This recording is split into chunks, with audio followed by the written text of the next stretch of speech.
in the cyber news, there's a few things that have happened in the last week.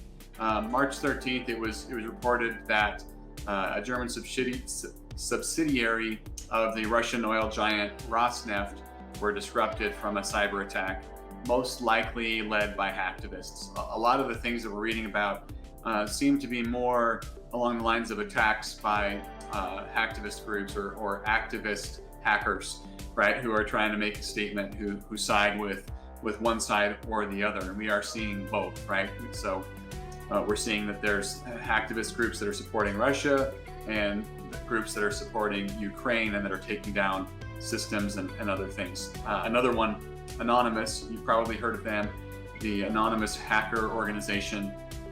They are siding with Ukraine, and they have reported, they've taken claim to taking offline websites for many of the state-run news organizations in Russia, as well as accessing some higher ministry and government officials' computers and posting evidence that they've been able to access those and information related to those.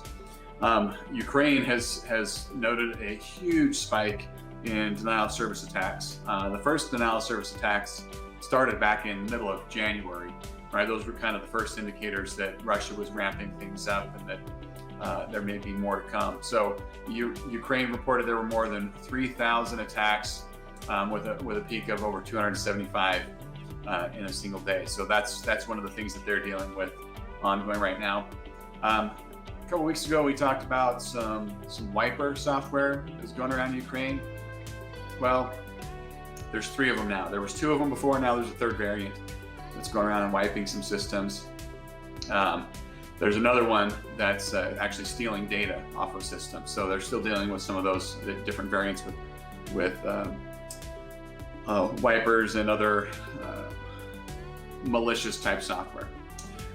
There's lots of other things I could keep talking about, but we're going to move on. You probably get other information from CNN and Fox News and other stuff about what's going on as well.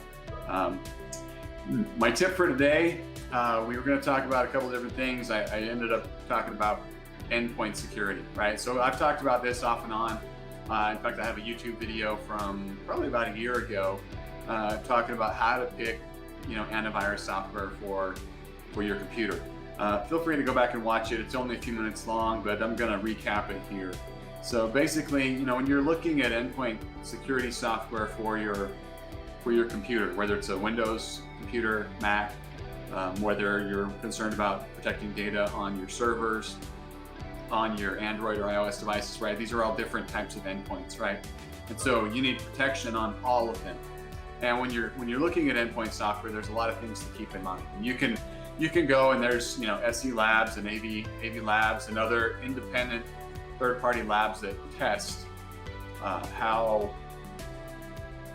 accurate these endpoint security software are at detecting threats. They look at how many false positives there are, right? I mean, is it flagging systems that are perfectly fine and healthy inappropriately, and how many are slipping through, how many are not, right? So, and it rates those. You can go look at those. They're probably gonna be very boring to you, right? There's a handful that are towards the top of the list, and there's a handful that aren't even mentioned because they didn't perform very well, or maybe they weren't tested this quarter.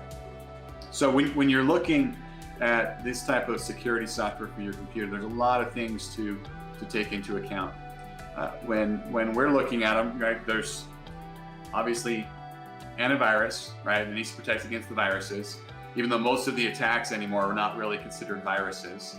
Anti-malware, which includes anything malicious, right? It could be collecting information from your computer. Spyware could be spying on your activities and reporting back your key logs or the things that you're typing, right? Collecting passwords, that type of stuff. Those are all need to be detected, right? Anti-rootkits. Rootkits are pretty malicious pieces of software that are very hard to get rid of once they're in your system. And the big one, right, that we keep talking about is anti-ransomware, right? Your endpoint security really needs to be really good at anti-ransomware to protect you from those type of targeted attacks. So another one that I A lot of them don't include it, some of them do, but I like to include it with the same. It's part of your endpoint security, and that's web filtering, right? You need some sort of software that's looking at the websites that you're going to make sure that you're not going to websites that contain malicious software that are going to then be downloaded onto your computer, or collecting your passwords, that type of stuff. Now, it's important to note, right, there's lots of different endpoint security out there. Some of them are free, a lot of them are not, right? Some of the top names, Bitdefender, Sophos. We're a big fan of Sophos. We do a lot with Sophos. I'll be talking a little bit more about them in a minute. Another big name that you've probably heard a lot of is Kaspersky. Well, Kaspersky is a Russian-based antivirus or security company, and the German government recently, in fact this week, just a few days ago, published and recommended if you have Kaspersky software to uninstall it, remove it, and replace it with something else, because of the risk if the Russian government comes in and takes over Kaspersky, they could then use that software that's installed on those computers to do malicious things. So I'm not sure how much intel the German government has about that, but it is something to consider, something to be concerned with. We definitely recommend Sophos antivirus for the solutions that we install for our clients and we support. An interesting thing that's came out of this whole Ukraine-Russia thing, Conti is a government, or not a government, it's a criminal organization based in Europe that they're known for ransomware. Right. So Conti is a criminal organization that is based over in Europe, and they sided with Russia in this conflict. And some security researchers decided to go after Conti, and they hacked and have since released the last several years of internal chat logs of Conti, as well as some source code and some other stuff from the organization. And it's interesting to find, because going through those chat logs, Sophos Security Labs discovered that Conti was attempting to bypass the Sophos endpoint security software, and they were unsuccessful. They were not able to. It was thwarting their efforts. And so they decided to create a fake company to register and get a free trial for Sophos software. And they were able to get a free trial, and it expired after a short period of time. And they tried then creating another fake company and purchasing the software. And Sophos saw through that. They saw through their attempts, said, no, you can't have our software. And Conti was a little bit frustrated through their chats. But what they were doing is they were hoping to get their hands on a full installation, not just a temporary trial, but a full installation with all the features, so that they could test their techniques and find ways of bypassing the software. Now Sophos, and one of the reasons we recommend Sophos is their layered approach, right? They have multiple different smaller applications that run within their larger security application to provide layers of security. So they're very good at detecting and thwarting these type of attacks. So make sure you have endpoint security. No system is immune to attack. Mac, Windows, iOS, Android, you name it, there is a chance for a hacker gaining access to it if you don't have proper security in place. So make sure you're looking at that and installing something reputable and licensed, so you're getting updates and everything that's necessary to stay up against the latest threats. All right, I do want to remind you, I know I'm over time with my technical stuff. I've been having issues here, but I want to remind you, we have a webinar coming up next month. I want to make sure I get the title right here. We're going to be posting it all over social media, so you guys will be able to see the registration information for it. But we're going to be talking about keeping your business safe from cyber conflict.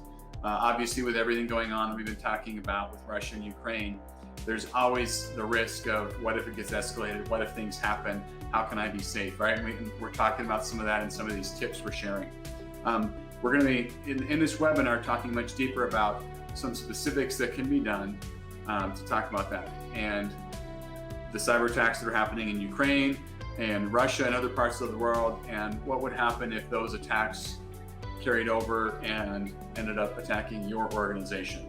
How could you stay safe? How could you be protected? How could you be cyber resilient around that? So we're going to be talking about that. It's going to be coming up, I believe it's April 7th. More information to come. on that will be posted. We'll have some registration links here posted within the next day or so for you to register for that. All right, questions from the audience. I don't see any comments coming in. Emily's helping on the back end. I don't know if she sees anything coming through. One question I get asked a lot is from my friends and family is, what do we recommend? What software do we recommend? I've mentioned it here. We recommend Sophos for a lot of reasons. They're consistently ranked as one of the top, if not the top, endpoint security software in the world. They're based out of UK, out of England. They've been around for a long time. They are definitely one of the leading security software vendors on the planet. And there's a lot of reasons that we like them, because there's 2 or 3 others that are always ranked right there with them, right? But Sophos has an approach they call synchronized security, where their endpoint security communicates with their other products, their firewall, their wireless, their email security, etc., so that they're all working together for your protection. Instead of having small silos of security, you have an intermeshed, network of security products working together. We'll be talking more about Sophos on next month's webinar and some of the features and benefits. So I don't see any more questions on the threads here. So you guys have a wonderful weekend. Hope you guys had a great St. Patrick's Day yesterday. If you missed our webinar from yesterday where we talked about data protection, feel free to message me. I can send you a link to be able to watch that webinar after the fact. Once again, have a wonderful day, and we'll see you guys next week.